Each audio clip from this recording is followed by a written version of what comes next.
você prestar atenção na sociedade, é a parte de baixo que faz tudo. Quem é que planta tudo que se come? É mão pobre. Quem é que costura todas as roupas que se veste, de marca ou não? Mão pobre. Quem é que bota a calçada? Quem é que bota os tijolos um em cima do outro? Quem permite que a universidade funcione? É tudo pobre. Quem recolhe o lixo? Quem cata os feridos e leva para o hospital? Quem recebe no hospital? É tudo pobre. Então os pobres são a base da sociedade. Quem é que liga as máquinas?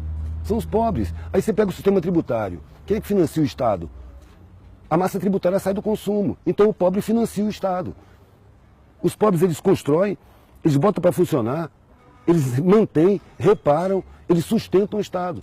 E, no entanto, são enganados, são inferiorizados, são sabotados, têm seus direitos humanos negados, seus direitos fundamentais, sabe? Então, são colocados em uso, como se fossem animais.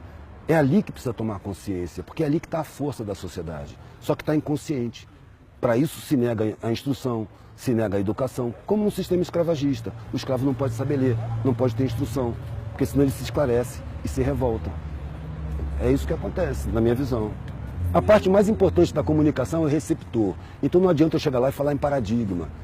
Sabe? Não adianta eu falar academês. O academês foi formulado para servir de cerca de arame farpado para o conhecimento não alcançar a maioria, para não dar acesso. É preciso pegar essa cerca e derrubar. É preciso falar errado. É preciso engolir plural, errar concordância. É fácil falar. O Einstein já dizia, se você não consegue falar para sua avó o que você acabou de aprender, então você não entendeu direito. Você tem que falar a língua do ignorante, porque ele foi ignorantizado. Quando eu estou diante de um cara desdentado, analfabeto, eu não estou diante do inferior, eu estou diante de uma vítima de crime social. A sociedade é criminosa. Então, se eu tive meus direitos respeitados, eu tenho uma dívida com essa galera, eu não tenho superioridade. Eu tenho uma responsabilidade a mais, eu tenho que ser mais tolerante, eu tenho que aprender a falar a língua dele, para mostrar para ele que ele não é inferior porra nenhuma. Isso é uma grande mentira. Ele é a base da sociedade. E é o mais forte de todos. Porque o patrão, se ele perder os empregados, arrisca ele não saber fritar um ovo. Quem faz tudo são os empregados. Quem trabalha com dificuldade se fortalece, supera dificuldades.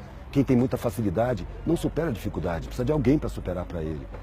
Por isso a dependência dos de cima dos de baixo, eles dependem dos de baixo. E aí tem que inferiorizar, para os de baixo não ter consciência. Eu fico pensando assim, que moral tem o cara que paga uma pessoa uma grana que ele jamais aceitaria para fazer o que essa pessoa vai fazer? E, no entanto, isso é lugar comum.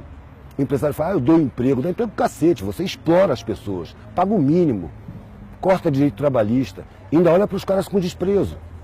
Isso é uma ideia desumana. Sabe, a cúpula da sociedade não tem humanidade, a humanidade está na periferia, que divide o último pão.